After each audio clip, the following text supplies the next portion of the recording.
Alam nyo ba na gumamit lang ako dito ng 3 chocolate fudge, 3 cookies at isang Nestle All-Purpose Creamy. Ganito na tayo kasarap na dessert. Ito yung dessert na kahit anong oras mo i-crave, magagawa at masusundan nyo talaga para hindi nyo naman ako minumura every time na ina-upload ako. Kaya wag na tayo magpatumpik-tumpik pa. Gagawin na natin tong no big dessert na ituturo ko sa inyo for today's video. So gumamit lang ako dito ng 3 chocolate fudge, kahit anong brand pwede, pero ang ginamit ko, cream o Marie. Cream o baka naman nakakarami ka na sa akin. At syempre mga kapatid, yung bibili nyo is talagang hindi tinipid sa chocolate filling. Parang pagmamahalan niya, hindi tinipid. Sana all. Gumamit lang pala ako ng baso for today's video para pitpitin yung ating mga chocolate fudge. At ngayon naman, gagawa na tayo ng ating filling Marie. Ito yung Nestle All-Purpose Cream para naman thick and creamy, para talagang maging thick yung consistency ng ating cream. So naglagay lang pala ako dito ng onting condensed milk, tapos winis ko lang yung ulit para mag-bonding all together. At pagkatapos mag-bonding all together ng ating Nestle All-Purpose Cream at anong condensed milk, ngayon naman, dinuro ko na tong ating cream o Marie para malagay na natin dito sa cream na ginawa natin. Tapos anong gagawin? Malaki ka na, alam mo ng kasunod yan, syempre, hahaluin! At pag ganyan na ang pamimikas ng ating cream, pwede na nating ilagay yan dito sa lalagyanan. Tapos, gawin nyo lang makinis yung ibabaw niyan. Tapos, i-freeze lang yan natin ng 1 or 2 hours. Tapos, dadaan muna ako dito sa Letochay Skin Aesthetic Clinic. Magpapaganda muna tayo. Gusto nyo yun habang pinapatigas natin yung ating sweet dessert? Ito naman ang gagawin natin, sweet treat para sa ating sarili. So, pumunta muna ako dito sa Letochay Skin Aesthetic Clinic. Located pala to sa Bonnie Avenue, Mandaluyong City. Kapag hindi nyo mapin,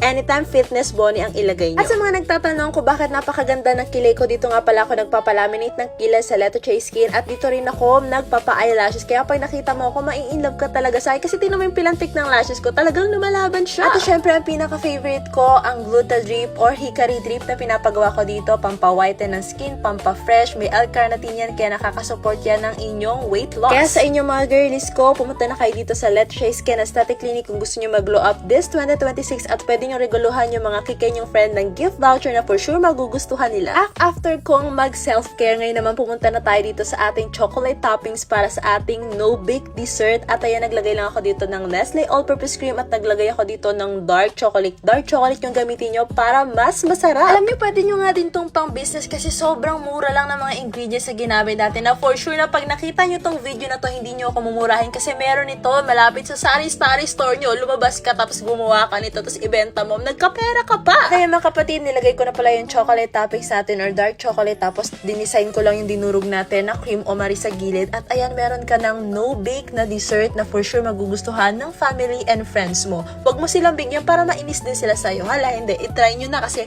masarap talaga siya. Alam nyo ba na gumamit lang ako dito ng 3 chocolate fudge, 3 cookies at isang Nestle All-Purpose Creamy. Ganito na tayo kasarap na dessert. Ito yung dessert na kahit anong oras mo i-crave, magagawa at masusundan nyo talaga para hindi nyo naman ako minumura every time na ina-upload ako. Kaya wag na tayo magpatumpik-tumpik pa. Gagawin na natin tong